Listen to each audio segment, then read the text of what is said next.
is a chapter from REMORANDOM Everything Interesting Volume 1 by REMO GiuffréReader. It's called Absinthe, the Green Fairy. Never has a drink garnered more mystique. Absinthe was the tipple of choice for Ernest Hemingway, James Joyce, Vincent van Gogh, and Oscar Wilde. This spirit, also spelt with a Y or an I without an E at the end, is an alcoholic beverage with a history replete with artistic liberation, violence, defamation, and rebellion. The word itself is derived from absinthium, meaning wormwood, which is the bitter herb that goes into the drink, along with anise and fennel, delivering its distinctive licorice taste and other herbs. It is high in alcohol and famously green, although it is also sometimes colourless, but is almost always watered down to a misty pastel hue prior to drinking, unless one is feeling brave enough to drink it straight.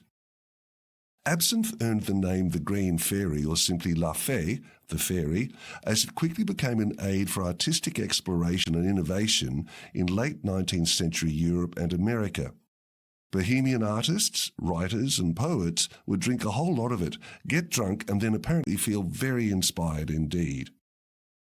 Oscar Wilde, who invented a cocktail mixing absinthe and champagne called Death in the Afternoon, was a particularly erudite fan. After the first glass of absinthe, you see things as you wish they were. After the second, you see them as they are not. Finally, you see things as they really are, and that is the most horrible thing in the world. Not everyone was enthusiastic about this creative libation. Prohibitionists and conservatives believed the drink to be psychoactive because it contained thujone. The wine industry agreed, and a smear campaign ensued. This led to absinthe being banned in 1915 in America and Europe. Modern science tells us that the actual amount of thujone in the drink is minuscule, meaning that the most dangerous thing about absinthe was the myth that surrounded it. In 1907, a French addiction support association called La Croix Bleue garnered 400,000 signatures on a petition which declared, "Absinthe makes you crazy and criminal, provokes epilepsy and tuberculosis, and has killed thousands of French people.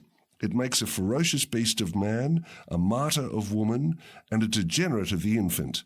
It disorganizes and ruins the family and menaces the future of the country." When absinthe enjoyed a comeback in the 1990s, it was still tarred with the notion that an absinthe drinking session might result in hallucinations. So much so that on absinthe labels in the United States, it must clearly state that this is not the case. Absinthe is not short of a cultural reference. Today, the legacy of absinthe has extended to a show at Caesar's Palace and the inspiration for Kylie Minogue's Green Fairy role in Baz Luhrmann's 2001 film Moulin Rouge. These days, the promise of hallucination is more marketing ploy than legitimate health hazard. Even so, most countries have no legal definition for absinthe, meaning there are no set rules for how and where it must be made to be classified as the real deal. This leaves the door open for absinthe to do what it does best, intrigue and rebel. This chapter features in REMORANDOM Everything Interesting Volume 1 by REMO GiuffréReader. This series of books is available at remorandom.com.